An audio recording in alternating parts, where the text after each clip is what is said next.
The sea provides for itself, and always has, a system in which the organisms that reside there give back to the biome long after death. This is the very purpose of a whale fall, the phenomenon in which the corpse of said mammal sinks to the bottom of the ocean to provide food for other aquatic creatures throughout the slow process of its decay. At the beginning of the year, I and a team of fellow marine biologists spent the better part of 3 months studying a whale fall that we'd named Titus, our interest in it being that the carcass had settled in far shallower waters than expected for such an event. The consensus was that disease had spurred the creature to veer off course from its migratory path, where it had eventually died, stranded, yet not alone, resting amongst the many organisms that would make their pilgrimage to feast on its remains. For the first few weeks of our study, this process went as expected. The arrival of various species of sharks, crustaceans, worms, and seals documented by submarine and remote-operated vehicle expeditions. It was only when Titus' state of decomposition seemed to slow, even to have halted entirely, that our team noticed something had changed with the fall. Changed, or had been wrong with it since the beginning. A status so gradually revealed that we were only aware of it when it was too late to extricate ourselves from its grip. The animals that came to Titus to eat no longer left its side. Their mouths joined with it in perpetual union. In spite of this, the corpse no longer diminished, appearing much as we'd found it. An open cavern cut in its left side, through which the rib cage gleamed, one eye eaten into a mangled pit, the other staring out into the deep as though it were still capable of sight. This inexplicable stasis fascinated and alarmed us more with each passing day. It must be some parasite or disease, my colleague, Demetriou, theorized. Whatever killed the whale is causing this new behavior in the scavengers. They're not eating the body, only performing a behavior that resembles it. That's why there's less breakdown than we would expect to see after death. Another of the team, Reynolds, said, "It's more than that. The whale's grown." The rest of us laughed, thinking that she must have been working for so long that her eyes had begun to play tricks on her. There's something hypnotic in the sea, even when you're on land, merely thinking of it. It's what drew me to the work to begin with.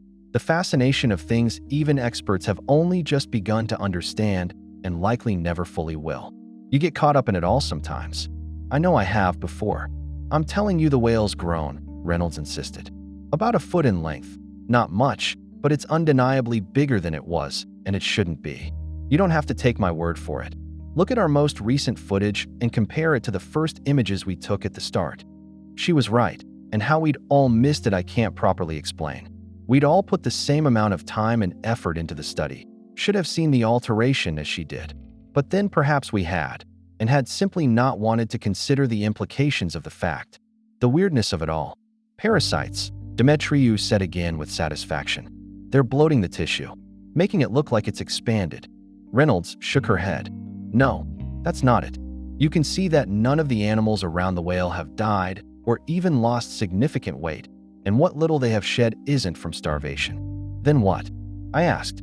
I already knew what she was about to say, but it was so impossible that I didn't want to voice it myself, to suggest it as a reality. "Titus is feeding on the animals attached to it," said Reynolds. "Don't ask me how, but it is. It's not the whale," Demetriou insisted sharply. "It's dead. Something inside it is preying on the scavengers. Maybe, but why would you think that it's the whale itself?" This Reynolds couldn't answer, but there was a conviction in her eyes I knew could not be argued with. "We'll send the ROV out there for another tissue sample," I said. "Then we can analyze it and see what's changed." To prove who's right, I wanted to say, but didn't. The other members of the team agreed that this was the best approach, being that it was the least invasive option and safest for all involved. Reynolds, however, wasn't satisfied with the suggestion. "I want to get closer," she said. "I need to see for myself what's happening." "You mean take the submarine out there again?" I asked. "I mean, sure, we can do that eventually, but the ROV will give us a lot more useful data.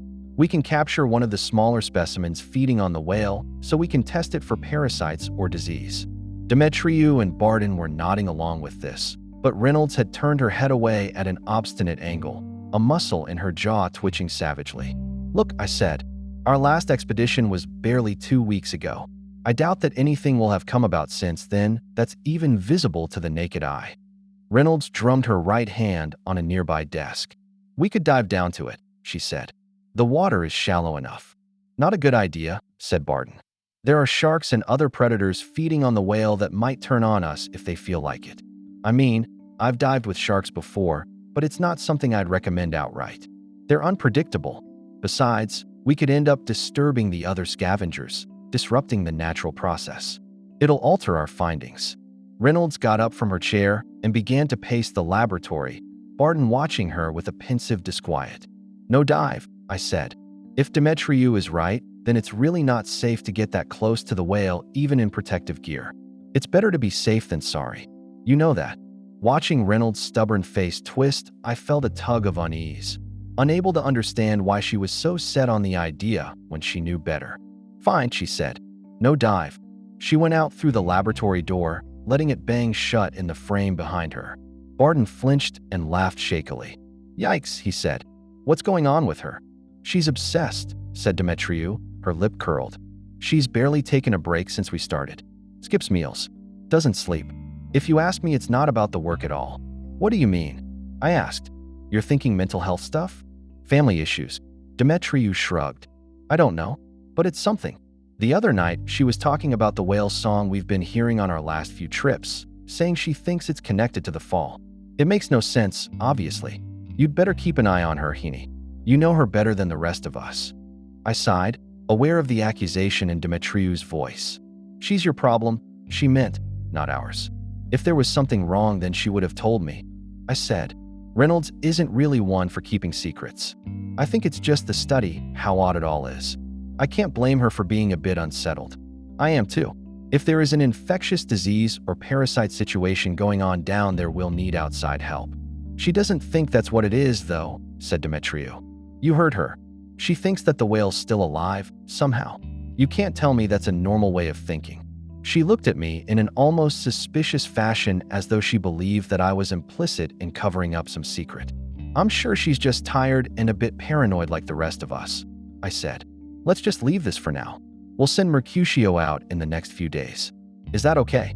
Mercutio was our ROV, piloted mainly by Demetriou, who had a background in engineering. Fine by me, she said, relenting slightly. But I'm not the problem, remember? By midweek, we'd set out in RV Sylvia, the team's research vessel, from which we were to direct Mercutio towards the whale fall. The entire team was restless with nerves and excitement, as we always were when on the verge of some discovery. I caught Demetriou casting Reynolds' disparaging looks across the control deck and shook my head at her. Prior to setting out on our venture, I'd pulled Demetriou aside again. Behave yourself today. We'll be recording the expedition, and besides, there will be other crew members aboard to make sure everything runs smoothly. We don't want to make a bad impression. They already think we're all going a bit mad, cooped up on our own out here in the facility. Demetriou had snorted at this and shuffled her shoulder out from under my hand. Say that to Reynolds, not me. She'll be the one that embarrasses us all. She's still talking about that insane theory, you know. I'll talk to her, I said irritably. But you need to concentrate on your job and not this pointless conflict. You've had a problem with Reynolds for months, since before any of this started, and I'm getting sick of it, Rhea. Remember what's important. Reynolds, for her part, remained quiet as the vessel sailed out from the research center and lowered Mercutio down into the water. She sat watching the control room monitors as the ROV's surroundings filled the screen, leaning forwards with her chin on her fist as the dead whale Titus came into view. The corpse boiled with feasting animals, and more circled at a distance, deciding their place on the body. I still don't understand how they don't starve to death, said Barton suddenly. At least some of them should have, you'd think.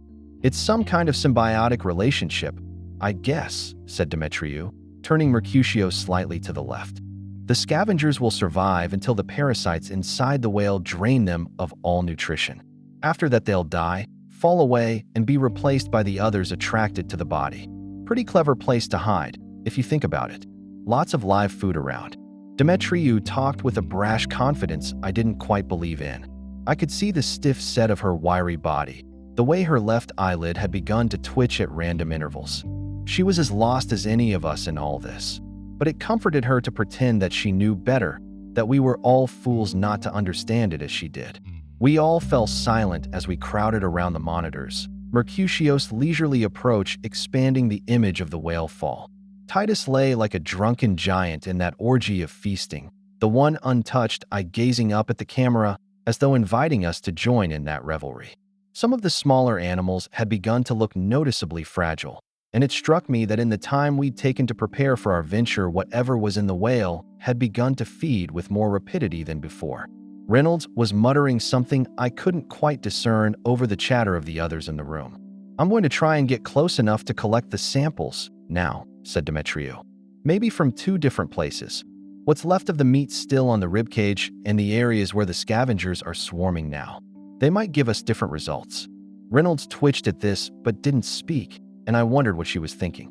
Did she really imagine that the whale had materialized this way at the bottom of the ocean? That it was some other entity that merely resembled a whale by chance or cunning evolution? Reynolds had always had a fascination with the unexplored quarters of the sea, what lurked in the trenches too far down to probe without diver or vessel being crushed by the incredible pressures of the deep. When we had studied as novices together, she dreamt of stumbling across one of the lurking ancients depicted in sailors' mythology, the first of the modern world to catch a glimpse of them and thus prove their existence. Likely it was this long-held fantasy that had led her to see Titus as such a creature, if indeed that was her belief. I observed her with a new fascination, trying to interpret her slightest move or expression and never quite understanding what I saw. On the monitors, Mercutio had extended its mechanical arms to gather the first cross-section of meat from the fall. Demetriou narrowed an eye in concentration, withdrawing the manipulator back into the vehicle so as to place the sample into storage. Around it, the scavengers stirred, seemingly aware of the interloper. "They're curious," said Barton. "That's something."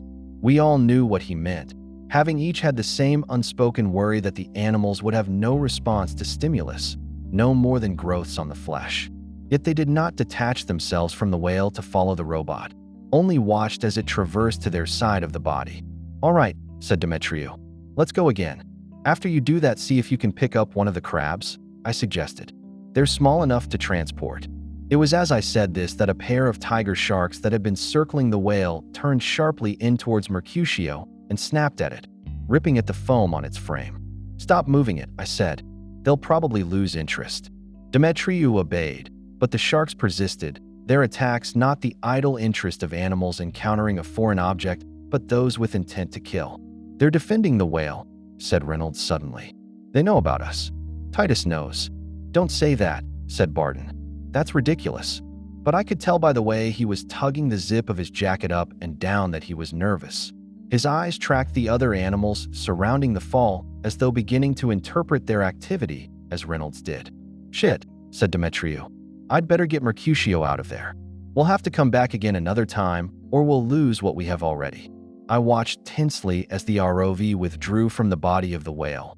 Only 1 out of 3 samples collected, its sides buffeted by the attempts of the sharks to tear it to pieces. My gaze was drawn down to the eye of the fallen Titus, the black, alien globe seeming full of a paradoxical vitality, and I shuddered, glancing away from it. "You hear that?" said Reynolds into the quiet. "What's that?" snapped Demetriou. "I don't need to be distracted now." Yet I saw her head twitch slightly, as if turning her ear to some subtle noise in the air. Barton and Reynolds exchanged looks, and suddenly I saw them united, both in tune to the same sound. "What am I supposed to be listening for?" I asked, but then I heard it too, a faint but definite whale song. Every face in that room registered a like recognition, and suddenly I realized the danger of it, wondering how we'd all been led so rapidly into aligning ourselves with Reynolds' frenzy. "Let's not overthink it," I said. "It's the same school of whales we've seen in the area for ages." "Demetriou, how are we doing?" "We're almost out," she said. "Somebody better tell the crew we want to go back to shore."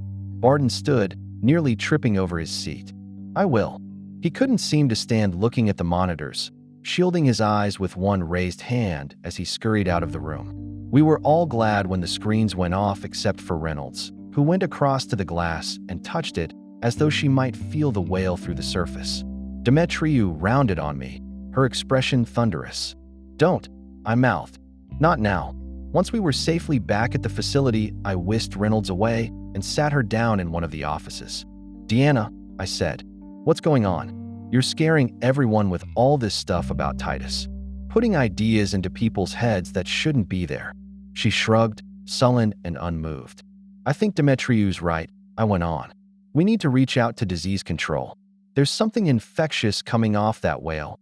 We've all come into contact with samples, the water and the air nearby. We don't know how it's transmitted, but something is extremely wrong, but not in the way you think it is.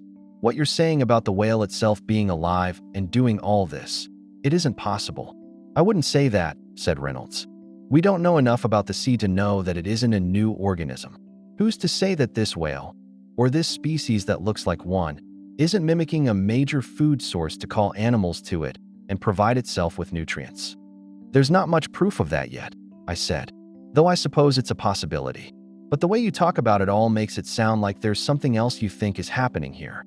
Something, well, I don't know, irrational anyway. Reynolds fidgeted. Not necessarily, she said. I've had this hunch since all this started. Everyone has, they just don't want to admit it. I think the whale wants things to be part of it for other reasons than eating. Like anglerfish fusing during mating to ensure that they can breed when mates are scarce. But rather than breeding, the whale wants to expand itself. Just one organism made of many, growing and growing its territory. And this is intentional, you think? Instinctual, definitely. Intentional, maybe. Whales are intelligent. Why couldn't whatever Titus is be as well? I closed my eyes, feeling all the sleep I'd lost through the project catching up with me. I don't know what's worse, the thought that the fall knows what it's doing or that it's just doing it as a survival mechanism. Not that I even hold with this theory, obviously. I added rapidly. I'm more inclined to think Demetriou has it right. Just try not to fixate on this too much, or I swear you two will end up killing each other. I spent the next 4 days writing reports and drafting up potential messages to send out if the results of some infection were indeed found in the whale's remains. It was the other members of the team that studied the sample we'd brought up from the ocean, scrutinizing it under microscopes and carrying out as many tests and examinations as the tiny shred of flesh could endure. All the while, Demetriou and Reynolds argued over their findings as bitterly as past lovers, while Barden timidly attempted to mediate. I should have intervened. I don't know why I didn't. After that last visit to Titus, I'd been taken up with a strange lethargic melancholy, prone to spending any breaks from my work on incessant walks along the tattered border of shoreline beyond the facility.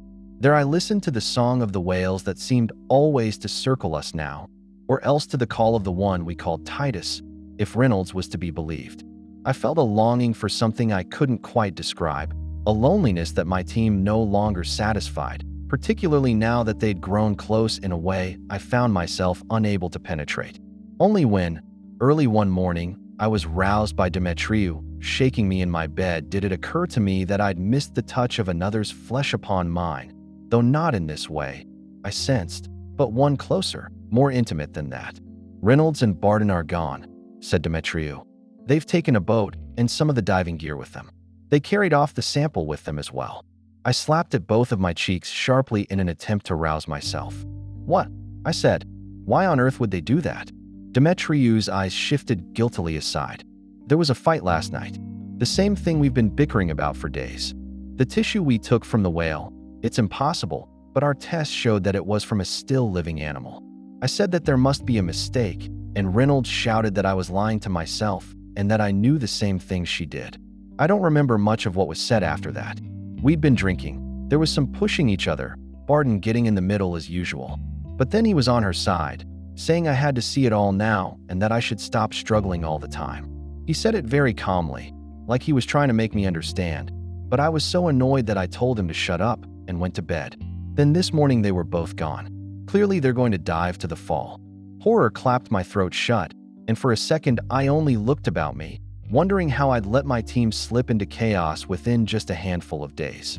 Mercutio's still in repair, I said. We'll have to take the backup ROV out with us. There's no way we're going down there ourselves, not even on a sub.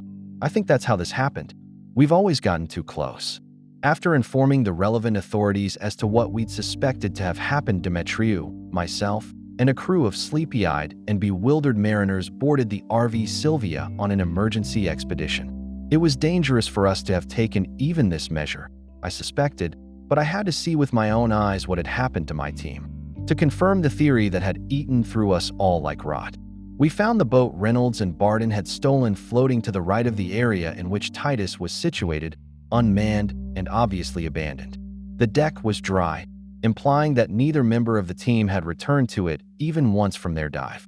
"Idiots," muttered Demetriou, though she was gray and shaking. There was no need to sacrifice themselves for this, just to prove a point. I placed a hand on her damp shoulder.